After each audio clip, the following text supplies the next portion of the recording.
الحمد لله والصلاة والسلام على سيدنا محمد وعلى آله وصحبه أجمعين. تفسير سورة النازعات بالدارجة الجزء الأول.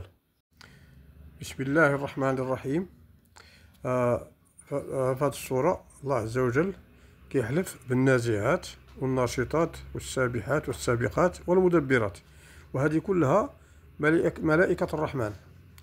النازعات أي التي تنزع، يعني تقبض أرواح الكفار غرقا، تنزعها بشدة، حيت الروح ديال الكافر ما كتبغيش تخرج وكتفرق في الجسد ديالو، والسبب أن ملائكة الموت كتقول للروح ديالو: اخرجي أيتها النفس الخبيثة التي كانت في الجسد الخبيث، اخرجي إلى غضب الله.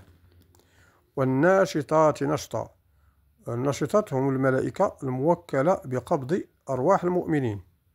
ما معنى الناشطات؟ أي تنشطها نشطا، بمعنى كتخرج الروح ديال المؤمن برفق وبسهولة، وكيقولوا للروح ديال المؤمن: اخرجي أيتها النفس الطيبة التي كانت في الجسد الطيب، اخرجي إلى رضوان الله. داكشي علاش الروح ديال المؤمن كتفرق الجسد ديالو بسهولة ويسر. أمنا عائشة رضي الله عنها قالت للرسول عليه الصلاة والسلام: إنا لنكره الموت. جاوبها عليه الصلاة والسلام: ليس ذلك، ولكن المؤمن إذا حضره الموت بشر برضوان الله وكرامته، فليس شيء أحب إليه مما أمامه، فأحب لقاء الله وأحب الله لقاءه. المعنى أن المؤمن كيفرح ملي كيشوف ملائكة الموت كيبشروه برضوان الله وكرامته. ويؤكد هذا المعنى قوله تعالى: الذين تتوفاهم الملائكة طيبين يقولون سلام عليكم.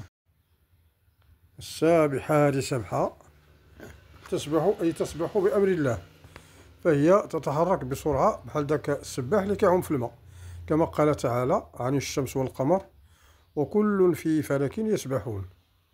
فالملائكة كتسبح في الفضاء، تصعد إلى السماء وكتنزل الأرض بالأمر ديال الله عز وجل.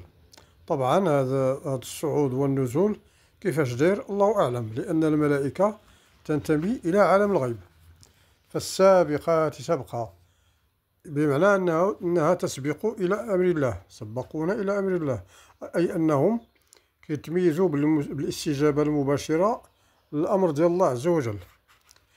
فالمدبرات أمرا، بمعنى أن الملائكة تدبر أحوال ديال الناس بأمر الله عز وجل، يعني كتسير الشؤون ديالهم. ونعطيكم بعض الأمثلة من بعض هذه الملائكة.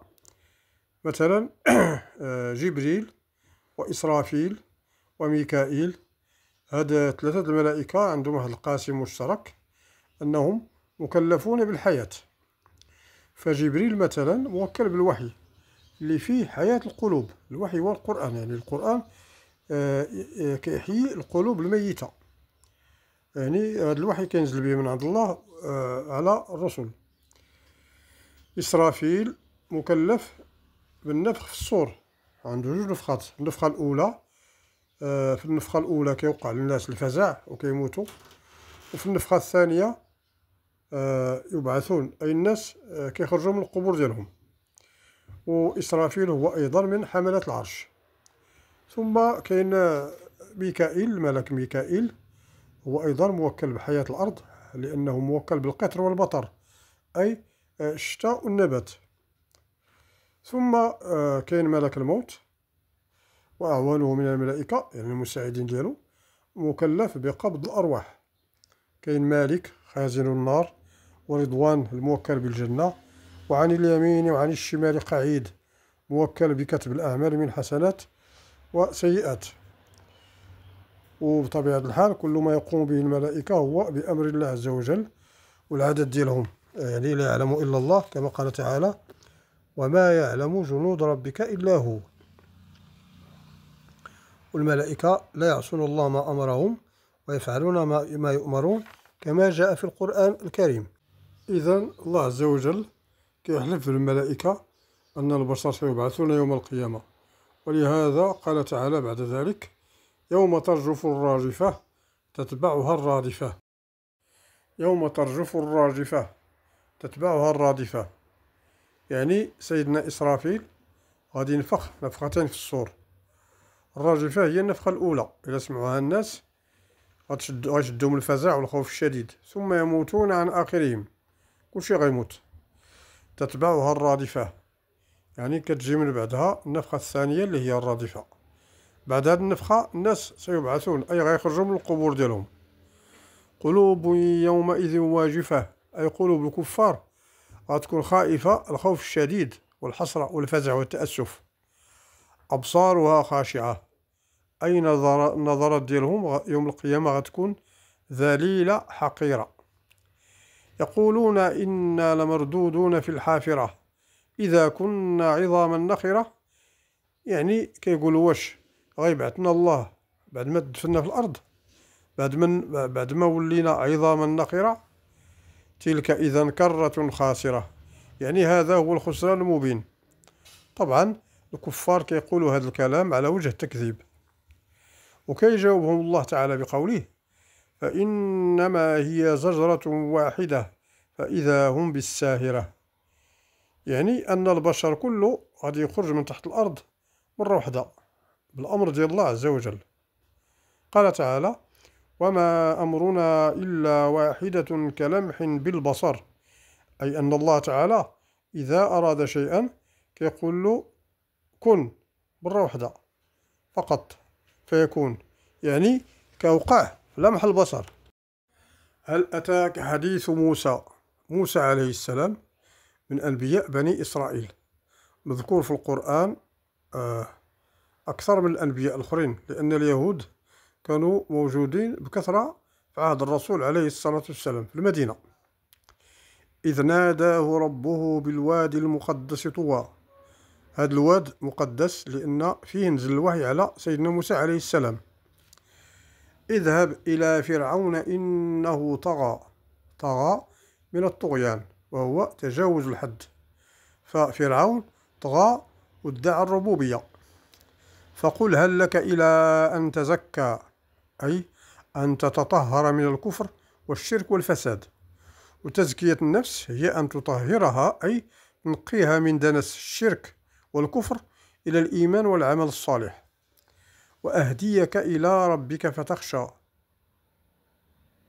هذه الهداية كتسمى هداية البيان، يعني قال لي سيدنا موسى سأدلك، أي غنبين لك طريق الموصل إلى الله عز وجل.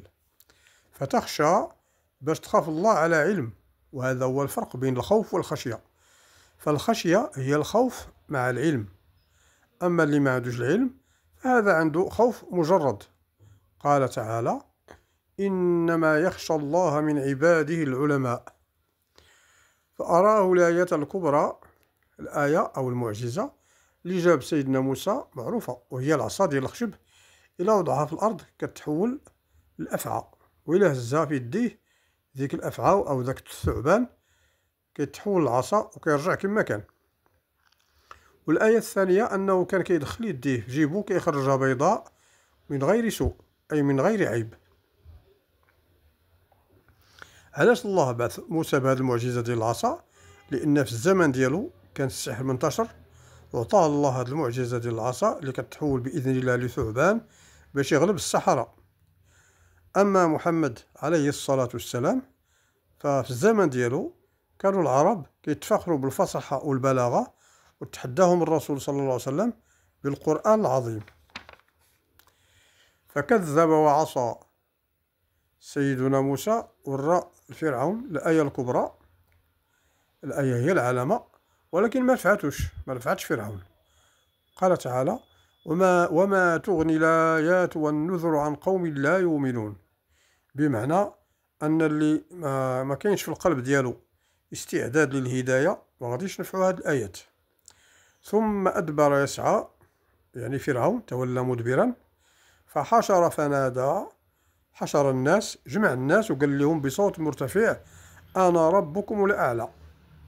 فأخذه الله نكال الآخرة والأولى، أخذه الله أخذ عزيز مقتدر، وانتقم منه في الآخرة وفي الأولى أي في الدنيا. إن في ذلك لعبرة لمن يخشى.